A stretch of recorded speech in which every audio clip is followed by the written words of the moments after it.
देवियों और सज्जनों, जगदीश सोशल मीडिया नेटवर्क में आप सभी का दिल से स्वागत। प्रतिदिन के अनुसार प्रस्तुत करते हैं स्वामी वासुदेवानंद जी सरस्वती इनके अमृतमय वाणी द्वारा विष्णु सहस्त्र नाम प्रवचन। प्रथम नमन आपको। जय गुरुदेव। श्री विष्णु सहस्त्रनाम ज्ञान यज्ञ प्रवचन क्रमांक 499, श्लोक क्रमांक 64 और नाम क्रमांक 484। जय महाकाल। आज 6 नवंबर और आज से अपने महामृत्युंजय महायज्ञ का जो शुभारंभ है ना, वह केवल 100 दिन रहा है, केवल 100 दिन। जय महामृत्युंजय महायज्ञ। ओम त्र्यंबकं यजामहे सुगंधिं पुष्टिवर्धनम् उर्वारुकमिव बन्धनान् मृत्योर्मुक्षीयमामृतात्। सदाशिव समारम्भान् शंकराचार्य मध्यमाम् अस्मदाचार्य पर्यन्तं वन्दे गुरु परम्पराम्। नमः चिन्मय देवाय तेजोमयाय धीमहि सुबोधानंद रूपाय नमः पुरुषोत्तमाय च। ओम शांताकारं भुजगशयनं पद्मनाभं सुरेशं विश्वाधारं गगनसदृशं मेघवर्णं शुभांगं लक्ष्मीकान्तं कमलनयनं योगिभिर्ध्यानगम्यं वन्दे विष्णुं भवभयहरं सर्वलोकैकनाथं। धर्मगुप्धर्मकृद्धर्मी सदसत्क्षरमक्षरम् अविज्ञाता सहस्रांशुः विधाता कृतलक्षणः। ओम विधात्रे नमः। ओम तत्सत्। भगवान अविज्ञाता है, भगवान सहस्रांशु है। भगवान सहस्रांशु अर्थात ज्ञान स्वरूप है, इसलिए सब प्रपंच को अच्छी तरह से वह धारण करता है। अतः उसे अब विधाता नाम से कहते। विधाता, विधाता का अर्थ होता है सबको अच्छी प्रकार धारण करने वाले। भाष्यकार इसका बहुत सुंदर अर्थ करता है। विशेषेण शेष दिग्गज भूधराम सर्वभूतानां धात्रीन दधाति इति विधाता। समस्त भूतों को धारण करने वाले शेष, दिग्गज और पर्वतों को विशेष रूप से धारण करते हैं ना, इसलिए परमात्मा को विधाता नाम से यहां पर कहते हैं। विधाता यह नाम पहले भी आया है। भाष्यकार जी ने वहां पर इसका अर्थ किया कर्मणाम तत्फलानां च कर्ता विधाता। कर्म और उसके फलों की सृष्टि करते हैं, इसलिए उसको विधाता कहते हैं। वहां पर विधाता को निर्माता के रूप में कहा है और यहां पर धर्ता के रूप में कहते हैं। विधाता माने धारण करने वाला। इस संसार में जो कुछ भी विद्यमान है वह सब परमात्मा ने धारण किया हुआ है। धारयामि अहम ओजसा 15वें अध्याय में लिखा है। यह सृष्टि, ये अनंत ब्रह्मांड अपनी अपनी मर्यादा में यथा स्थिर है। कोई भी अपनी मर्यादा का अतिक्रमण नहीं करता, कोई भी किसी के अस्तित्व में हस्तक्षेप नहीं करता। लेकिन यह जिसके कारण हो रहा है वह कौन है? वह विधाता है। इस महत् संचालन के पीछे कोई एक अदृश्य शक्ति सतत कार्यरत है। इतना संसार चल रहा है, यह क्या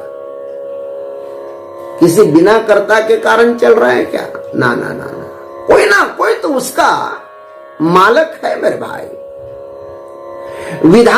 देखो, धर्म विज्ञान तो इस सुप्रीम ऊर्जा शक्ति को स्वीकार करता ही है, जरूर करता है।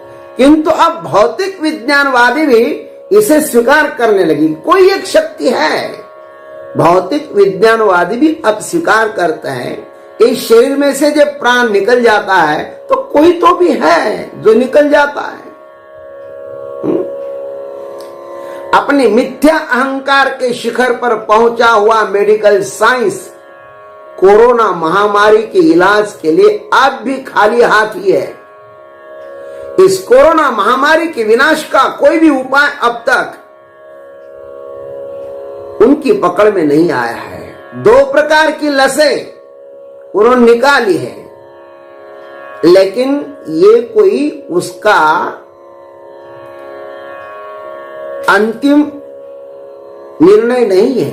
ये यत्किंचित उपाय मात्र है, ये यत्किंचित उपाय है, संपूर्ण निदान नहीं है।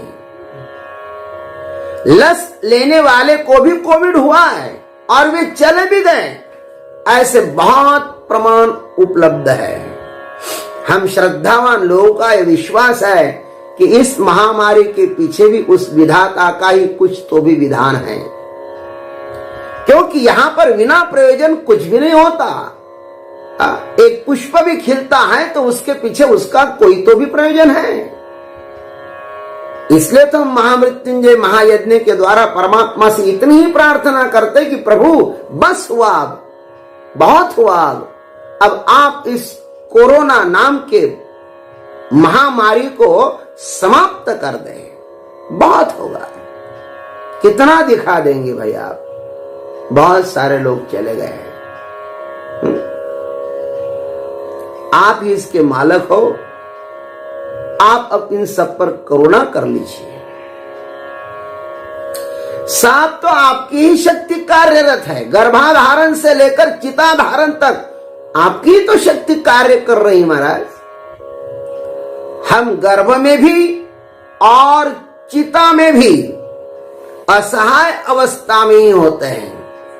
इसलिए जो ईश्वर के अस्तित्व को अस्वीकार करता है उसे गर्भ में स्थित शिशु का और चिता पर चिरनिद्रा में सोए हुए किसी परिजन का चित्र अपने शयन कक्ष में लगाना चाहिए। देखो वो 2 स्थितियां, एक गर्भ में है पड़ा हुआ और एक चिता पर लेटा हुआ है। कौन है वो, उसके पीछे किसकी शक्ति है? तो आपने इन 2 चित्रों को अपने शयन कक्ष में लगाओ और हर दिन उसका ध्यान करते रहो, क्योंकि जीवन का अंतिम सत्य तो वही है, जन्म और मरण। वृक्ष को विस्तार के देखो, वृक्ष को विस्तार के अभिमान में अपने बीज का विस्मरण नहीं होना चाहिए। वृक्ष की पूर्णता अपने बीज में समाने में ही है, ध्यान रखना। बीज सत्य है और वृक्ष मिथ्या है। वृक्ष समग्र रूप से खो भी जाए तो भी बीज उसको पुनः प्रकट कर सकता है। पता नहीं इस अनंत काल चक्र के चक्कर में आज तक ये सृष्टि कितनी बार खो गई होगी और कितनी बार प्रकट हुई होगी, यह तो विधाता ही जाने। हम तो उस महासूर्य के सामने टिमटिमाते हुए जुगुन की तरह है महाराज। हमारा अस्तित्व अमावस्या की अंधेरी रात में ही होता है। उस महासूर्य रूपी विधाता का हमें अब तक कोई अनुभव नहीं है, लेकिन जुगुन में जो प्रकाश है ना, उसका अस्तित्व भी तो वही विधाता है।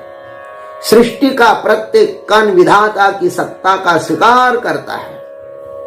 भाष्यकार जी ने कहा कि वह समस्त भूतों का धारण करने वाला शेषनाग है।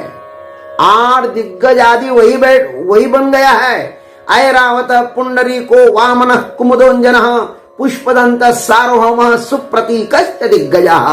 ये दिग्गज है ना 8, ये उन्हीं के कारण इस सृष्टि को संभाल के रखा है उन्होंने। 8 प्रमुख पर्वत है, सुमेरु, हिमवान, मलयाचल, मंदराचल, विंध्याचल, मैनाक, श्रीशैल और कैलाश वही बन गया है महाराज। वही है ये सब कुछ। 10 दिशाएं वही है, पूर्व पश्चिम उत्तर दक्षिण आग्नेय नैऋत्य वायु ईशान ऊर्ध्व दिशा अधो दिशा वही बन गया है। 10 दिक्पाल, दिक्पाल भी वही है, इंद्र, वरुण, कुबेर, यमराज, अग्नि, नैऋति, वायुदेव, ईशान, ब्रह्मा और अनंत, ये दिक्पाल भी वही है।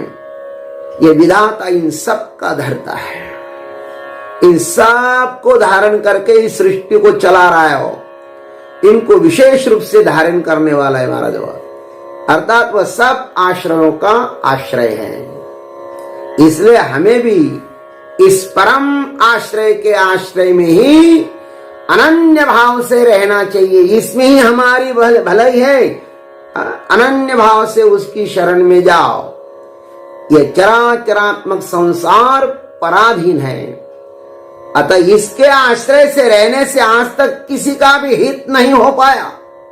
विधाता के आश्रय से रहने से संसार के संविधान से जीव सदा के लिए मुक्त हो जाता है। इसलिए आश्रय किसी का ग्रहण करना हो तो केवल इस विधाता का ही आश्रय ग्रहण करें। आइए हम सभी लोग आसरा इस जहां का मिले ना मिले मुझको तेरा सहारा सदा चाहिए। आसरा इस जहां का मिले ना मिले मुझको तेरा सहारा सदा चाहिए।